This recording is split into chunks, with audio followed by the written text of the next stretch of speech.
Today, two Texans are going to tell you all about Epiphone's USA-made Texan. So stick around, y'all.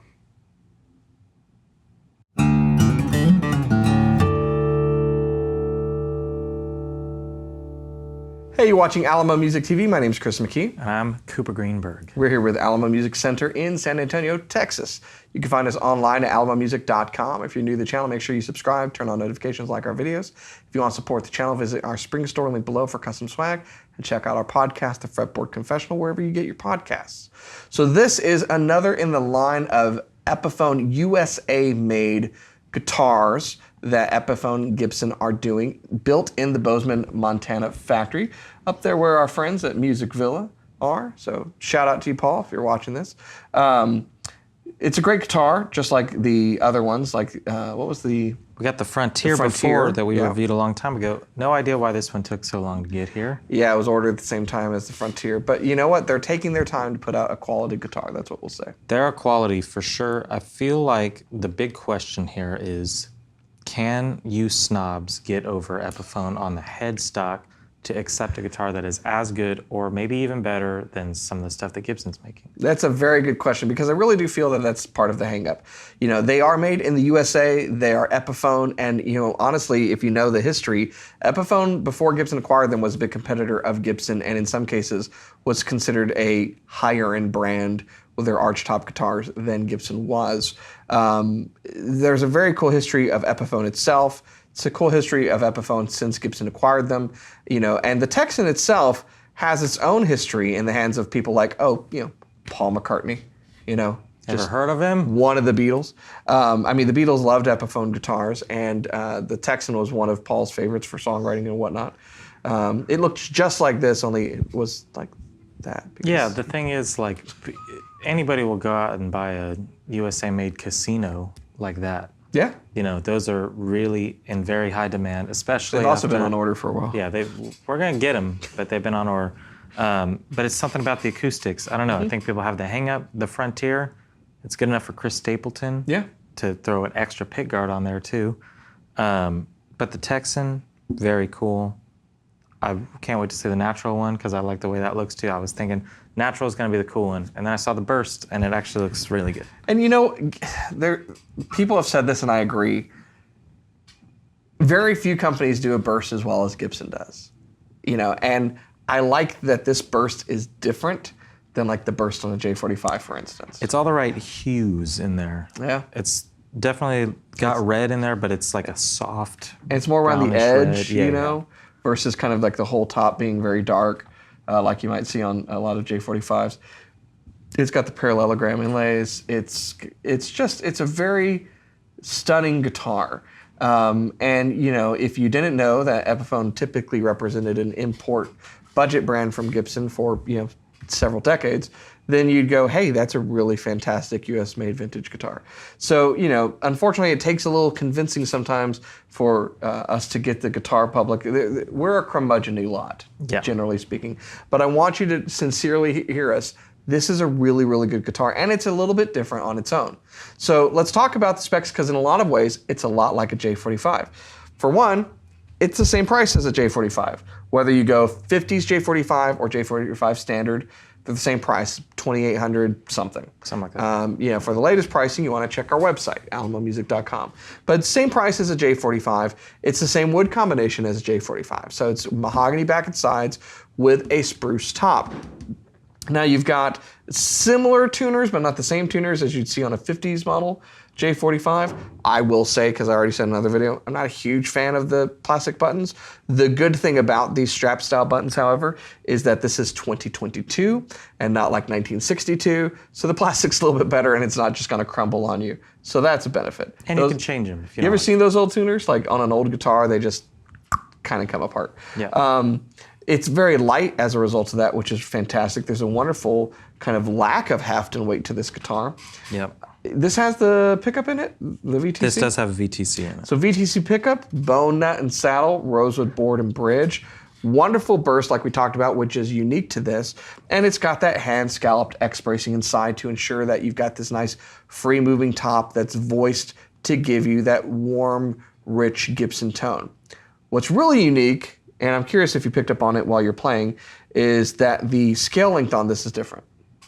Did it feel different? It only feels different because I've been playing J45s quite a bit recently, and there's something about the extra volume bump that you get in this due to the little bit extra tension. It feels nice. You get used to it. You play a guitar that has this wood pairing and looks like this.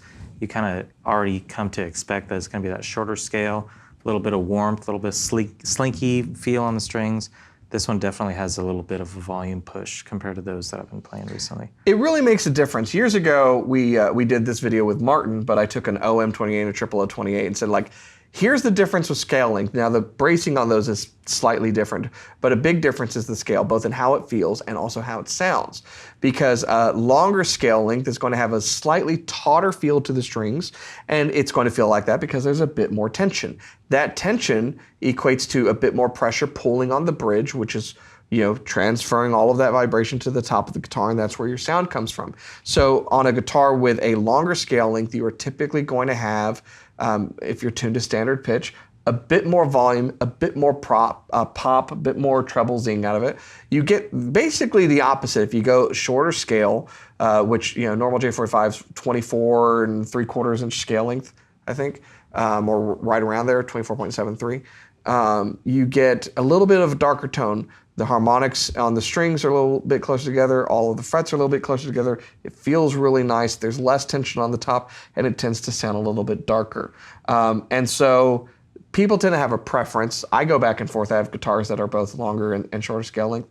And I really like, there's kind of a, if you compare this to J45, this is like a seniority that it has. It's like, I have a louder guitar that's going to give you a bit more pop for your playability. It seems a bit more resonant as a result, just because you have to put less energy into it. Yeah, for sure. And you can feel it kind of just moving and vibrating and pushing that sound.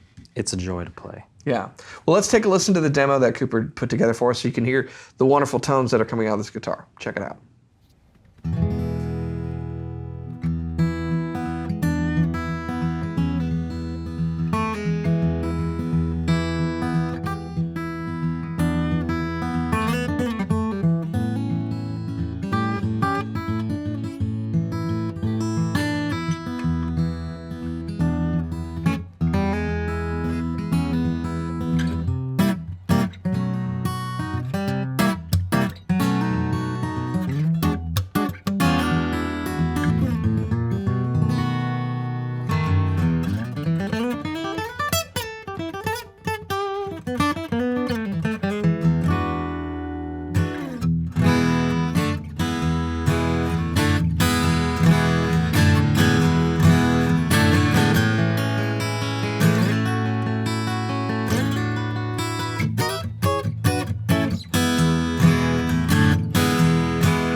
So there you have it, the wonderful US-made Epiphone Texan, made in the Gibson factory in Bozeman, Montana. And this has been our quest to try to educate some people, some ne'er-do-wells, or some people that are just a little stuck and can't get over the Epiphone name. Did we succeed? Yeah. I think we did. I hope so. This really kind of strikes me as one of those guitars that like a connoisseur is aware of. Yeah. Or like a sleeper car. It's like, oh, that doesn't look very fast, but turns out it is very fast. Yeah. And people in the community that know know it's really fast. They know what's up. Yeah. This is one of those guitars that, you know, someone who doesn't know would go, oh, it's an Epiphone. But people who know go, no, it's a Texan. That's a nice Epiphone Texan. FT79. Yeah. Which you know, the Frontier was really the FT110. And after a while, it gets confusing. FT110 is a Frontier. FT79 is a Texan. I will say, there's a couple other, this is a weird time because we typically don't have a ton of Gibsons in stock. You know, they come in, and Epiphones either, you know, US-made Epiphones. Currently in the store, we have a lot of slope shoulder, round shoulder dreadnoughts to choose from. This is going to be the only one that has that longer scale. Yes. And so if you're looking for a spruce mahogany kind of round shoulder vibe that has a longer scale, this is really your only option. We've got another guitar that we reviewed today, the J35 faded. We've got the J45 faded. We have the J45 standard in cherry, and all of them are the right thing for a different kind of person. Yeah. So it's worth it to look into standards, originals, the 35 and the 45, and this. And if you want something that's going to be a big booming sound, this is going to be the one. Yeah, it's a very cool guitar, you know. And you know what's funny about these is I've had this with the Frontier. Anyone whose hands I've put it into have been like, wow, that's a really, really killer guitar. It's an Epiphone? Yeah. Fantastic guitar. And I really love the look and aesthetic of this guitar. So if you want more information about this guitar or the others that Cooper mentioned, where can they go, Cooper? AlamoMusic.com. Go to Gibson, and we can throw this one under Gibson if it'll just make it easier for everybody. But if you're not lazy, Gibson and Epiphone. I think we have a Frontier. Yes. And I think we have this guitar right here. I'm not positive. I'm a little tired. But we got the Texan, we got the Frontier, and we got several J45 or 35s to look at. If you can come in, you'll be surprised if you play all of them how drastically different they each sound. But you're going to fall in love with at least one of them, and this might be it. So you're going to find them on AlamoMusic.com. Alamuse. And you can't buy them on there. That's the PSA that we always say. And we say it's for reasons. That kind of, to me, makes it sound like we screwed up somehow, so we got it taken away from us. No. We've never had it, and many people are in the same boat. A lot of independent dealers don't have it. It just is what it is. So, you know, if you're shopping Gibson, don't overlook those companies like us because you can't add it to cart. And in some cases, that's probably a better thing. You know, you want to make sure you get the right guitar. So you talk to somebody, a living person like us. Like our sales associates, and they can help you find the right guitar. And we'll make it so easy to buy. Yeah. I know in the Amazon age, you just want to get it quick buy, but we'll make it as easy as possible. Yeah. Quick buy, quick ship back because it's the wrong thing. Anyway, that's what you do. I always say at the end of the day, the best guitar in the world is the one you're playing, and I think that means that you have to find the right guitar. And that's what we're all about on this channel. So if you're new to the channel, make sure you subscribe, turn on notifications, like our videos, and keep coming back for more. We'll see you next time.